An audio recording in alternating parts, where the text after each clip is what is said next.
Hi, everyone. Andrea Flack-Wetherald here from And Beyond with the weekly Mindful Monday Lunch and Breathe. This is the third installment of this new series. And today I want to talk about the topic of forgiveness. So I talk a lot about forgiveness in my work because forgiveness is what empowers us as leaders, as culture advocates, as heart-centered people moving through this earth. Forgiveness is what empowers us to be the people we intend to be. But I've noticed in my work that forgiveness, I won't say that it gets a bad rap, but it gets a confusing rap because people think about forgiveness as the ability to look at the most painful parts of society, to look at the most painful things that have ever happened to them, and somehow conjure this superhuman ability to be completely zen despite the injustice, despite the trauma, despite the inherent wrongness of whatever it is that's happening.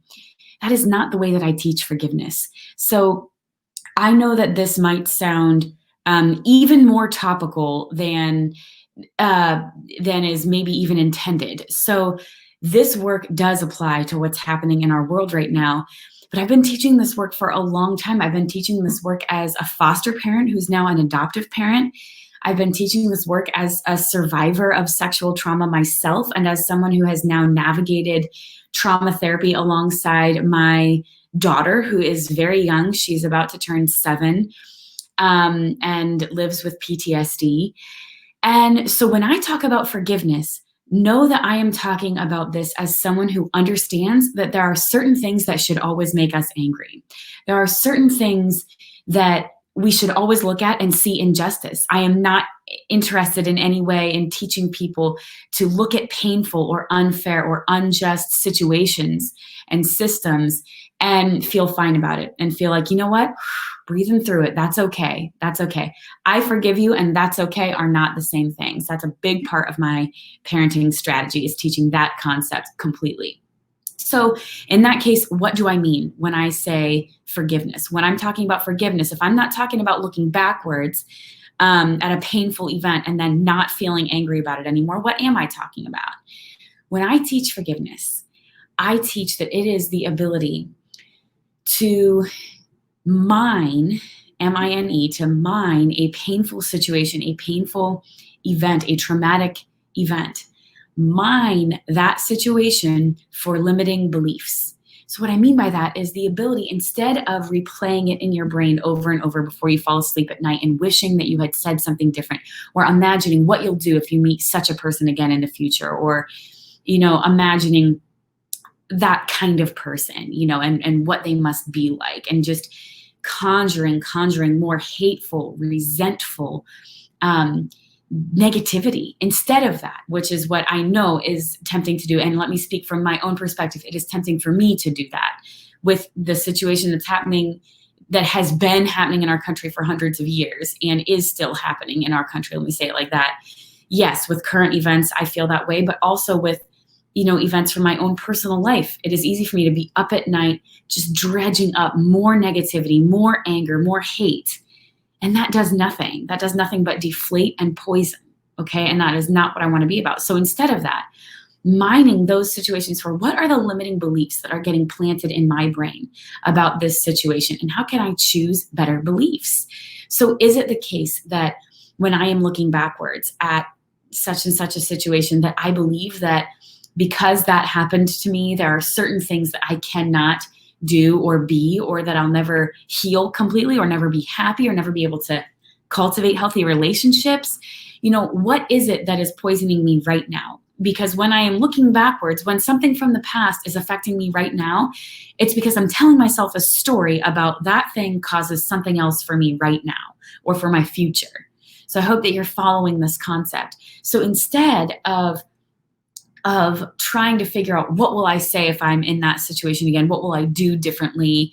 Replaying the event over and just trying to figure out, what should I have done differently? Or shaming myself or blaming myself, or whatever the case may be for you in your life. Instead of replaying those events and kind of re-traumatizing yourself, trying to be strong enough to get to a place of forgiveness. That strong enough language is so damaging. And I think the idea of getting to a place of forgiveness is it's just not accurate in my life experience that forgiveness is a destination. Forgiveness is a process of choosing to notice what are the limiting beliefs and choosing better beliefs. That is where I find relief. That is where I find relief, is mining those painful experiences for the limiting beliefs and asking myself, what story am I telling about what the future can hold for me or for this person or for this team because of that past event? And then digging down into deep truth, because I know that that's not possible. I have staked my entire life's work on the belief and the understanding that that's not possible, that we can continue to grow. We can continue to access more freedom and more joy and more growth. And we can invite each other into that process. So if you are a culture advocate or you are a leader, this matters for you especially, because forgiveness is not just about the most painful things ever. It is about that. And you will find so much freedom and joy and peace in your personal life that will bleed into work when you do that. But forgiveness is also about the little stuff. It's also about the day-to-day minutia of being a leader, because the more you work that muscle of, instead of creating a story about what must be true about that person or what must be true about the future because of smaller infractions, lower stakes things, you'll work this muscle. You'll get better and better at working the process of forgiveness, but also you will free yourself up to have more productive conversations with this person when you are not arming yourself with this heavy, heavy, heavy narrative about, what kind of person you're dealing with. So there are a few tools that I use in my life when I am navigating this process of forgiveness, even with the small stuff. I hope you really hear that, because when you're a leader, it matters for you to have healthy conversations with people on your team, with people from other departments, and you're going to free yourself up to do that when you're not carrying all this resentful baggage with you. So forgiveness is a powerful tool for leaders, for culture advocates, for HR team members, whoever, anyone that has a culture stake in the company, who is committed to being a part of what is good at the company. Forgiveness is a powerful tool that will help you be your best self and be an agent of change, be truly affecting change the way that you want to, the way that you intend to. So there's a couple tools that I use in my own life. And one of them, I call this the daily forgiveness process. And so what I do, I want to invite you to do this with me right now. Plant both feet on the ground. I was sitting cross-legged, so plant both feet on the ground. Just kind of put two hands on your heart and take a deep breath. I'll do that now.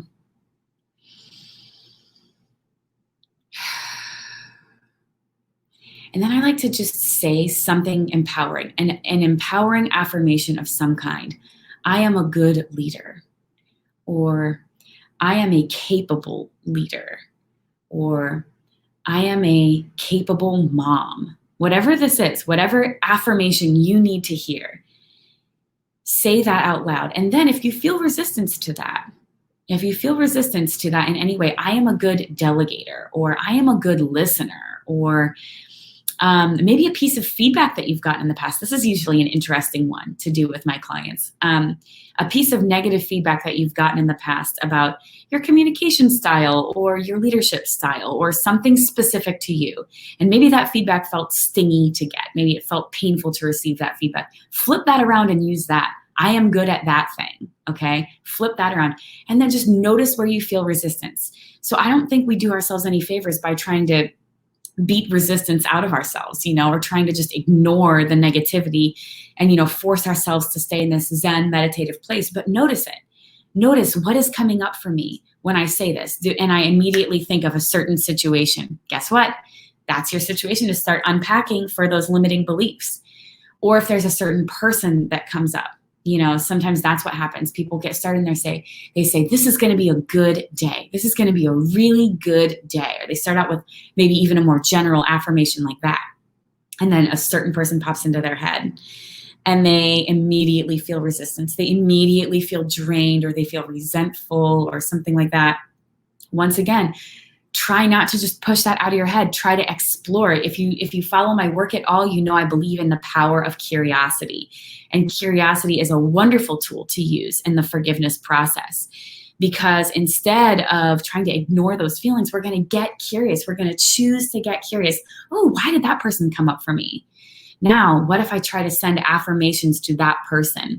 That person is a capable leader. that person is a capable delegator. Ooh, what comes up for me now? Okay. That is pointing you in a really interesting direction to start unpacking that for limiting beliefs. And I'm telling you, the more that you work this process, be still. That's step number one. Be positive. Say something positive and speak that over your day or over your life. Number three, notice what comes up for you. Don't try to ignore the stuff and pretend like it's not there. Notice it. Notice it. That is powerful creative energy right there. And then get specific. That's number four. Get specific about, what is coming up for me specifically. Is it a specific person? Is it a specific situation? And then take a deep breath. That's the next part of the process. Take a deep breath. And then imagine that you are sending positivity to that person or that situation. Notice what comes up for you again, okay?